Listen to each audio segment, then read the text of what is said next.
I've not heard anything more, but I can tell you when we got here, we were among the first here, and they immediately came out to disseminate as much information as they could at the time. And you heard the news conference in its entirety, and they didn't waste any time getting back in the command and control room to find out just exactly what's going on, because they have multiple situations going on at the same time, and DPD is trained to handle these kinds of situations. And I can tell you, we've seen the FBI, we've seen U.S. Marshals. So there's a lot of resources at their disposal right now, and they're using everything that they can. And there's a lot of people down there in the command center with them. There's a lot of intelligence they're going through, and so we're just waiting to see what they'll be able to tell us when they come out. And again, Chief David O. Brown is quite transparent in these kinds of situations, and we expect him to be forthcoming with the information as soon as he gets out here. And like they were saying, he should be out here in about 2 minutes if they stick to their timeline, but we can certainly understand they have a lot going on right now. And when they come out, they're going to want to have the most accurate information to share with us as possible. I can tell you, a lot of people were talking about the suspect, the person of interest, that the chief was adamant about getting the face out, the man that was wearing the rifle slung over his shoulder. There may be some conflicting information about just exactly what he may have had to do with that, or if he knows who was involved in this, but the bottom line is he was a person of interest, and they wanted to talk to him to find out what he did indeed know. So again, we hope to be hearing something within the next couple of minutes. Heather? All right, James Rose, thank you. Okay, let's go quickly. We'll get back to James and his location, but we're going to go to Deanna Zoga in downtown Dallas. Oh, hi, guys. We've moved our locations right now. We are at a 7-Eleven downtown. This is a few blocks away from the shooting scene. It is outside of the police perimeter. The 7-Eleven is actually closed. This is a 24-hour 7-Eleven. Don't know exactly when it closed. This may have been a decision the store made just out of an abundance of precaution. There are some police around here, and there are a few people who are holding up signs related to the rally that was held earlier tonight, the initial demonstration against officer-involved shooting. So there is a gathering here outside the 7-Eleven, and just right now, right before your eyes live, police are forming a line in front of the 7-Eleven. They're trying to move some people back. So we do have a crowd here. Again, this is a few blocks away from the shooting scene outside of the perimeter, where police are still working at El Centro College, where they believe to have had a suspected shooter cornered there. So we know SWAT's a few blocks away. Here we do have some beat officers, none in SWAT attire. They're all in their regular uniforms. They're just standing in front of the 7-Eleven here, and there is a crowd gathered around. And at the moment, really nothing substantial to tell you about as far as any actual conflicts. It's still pretty calm, I would say, just verbal at the moment. But that's the situation right now, and we'll keep following. Press conference. I'll make a couple of comments after Chief Brown, and then we'll take a couple of questions, and then you probably won't hear from us in person until in the morning again. We will be sending information out as we get it online. I do want to say that I've heard from both the White House and the governor's office extending their help, and we're sure going to be able to use some help from the governor's office. And we've got so many police officers out tonight that we want to make sure that they're backfilled in the right way. But there's news to be given to you, and I'll let the chief talk about that. Currently, we are in negotiations with a suspect involved in these shootings at the garage of El Centro in downtown Dallas. This suspect we're negotiating with for the last 45 minutes has been exchanging gunfire with us and not being very cooperative in the negotiations. Before I came here, I asked for plans to end this standoff, and as soon as I'm done here, I'll be presented with those plans. In addition to this second floor garage, as we recap the previous press release, we have in custody a female who was in the same area of the El Centro garage, and we followed a Mercedes with two suspects who had camouflage bags, who officers end up stopping on traffic in the Oak Cliff area near Polk and 67, and they are in custody and being interviewed. The suspect that we are negotiating with, that has exchanged gunfire with us over the last 45 minutes, has told our negotiators that the end is coming and he's going to hurt and kill more of us, meaning law enforcement, and that there are bombs all over the place in this garage and in downtown.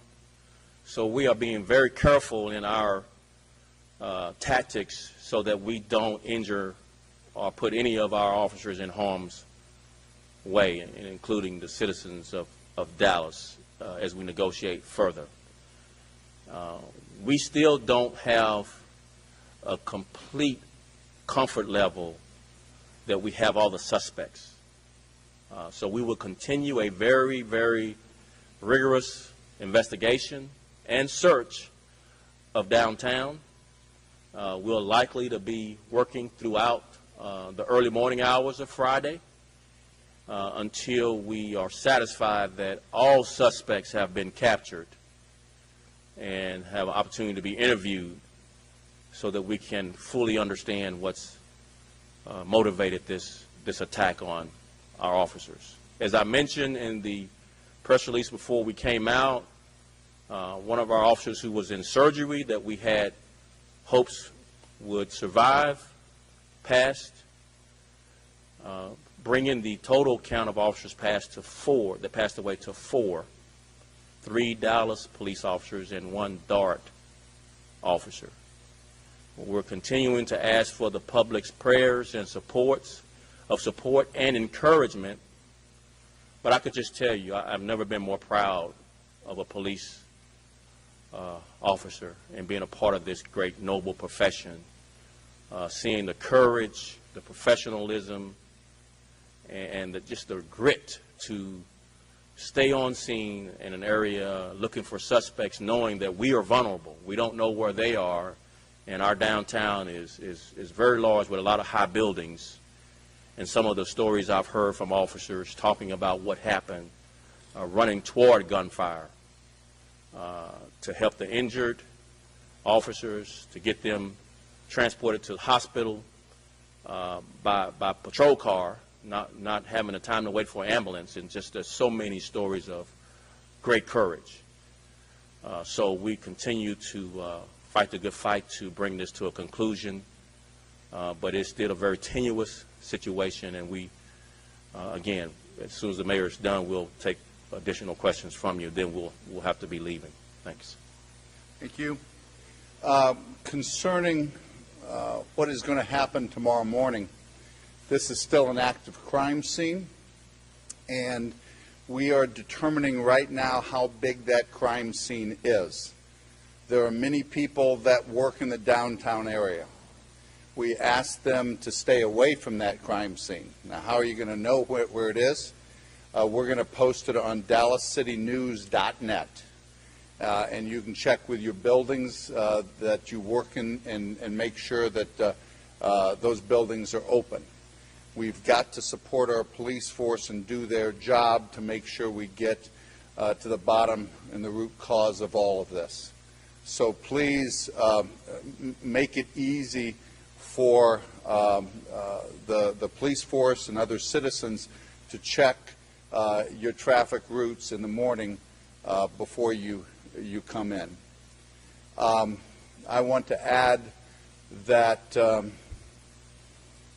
it is a heartbreaking morning to lose these 4 officers that proudly served our citizens. To say that our police officers put their life on the line every day is no hyperbole, ladies and gentlemen. It's a reality. We as a city, we as a country must come together, lock arms, and heal the wounds that we all feel from time to time. Words matter. Leadership matters at this time. I'm proud of our chief. With that, we'll take questions.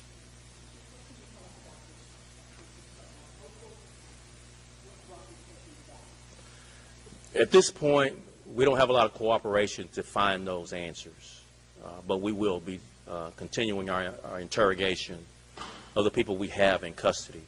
We just are not getting the cooperation we'd like to know that answer of why, the motivation, who they are. But our detectives are diligently interviewing and interrogating these people, and we'll find that out and share it with you as soon as we have it.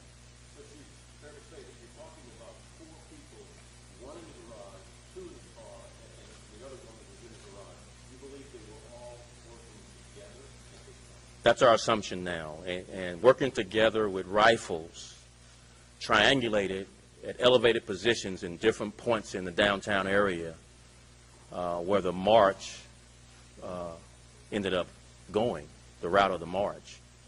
And so there had to be some speculation from us that there's some knowledge of the route where you'd be, because how would you know to post up there?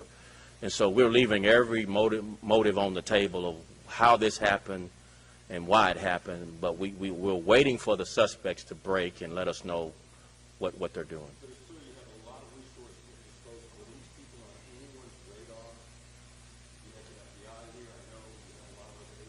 We were monitoring social media, and we had attended many of the planning meetings for the protest group, and we have yet to determine whether or not there was some complicity with the planning of this, but we'll be pursuing that.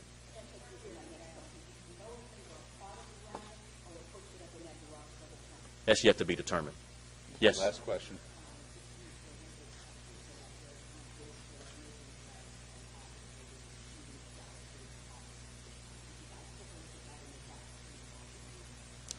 Yet to be determined.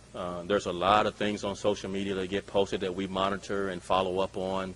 Whether or not there's a connection to that post with any of these suspects, we have yet to determine that. But we definitely will be pursuing any of that to a connection that we can prove and charge a person with.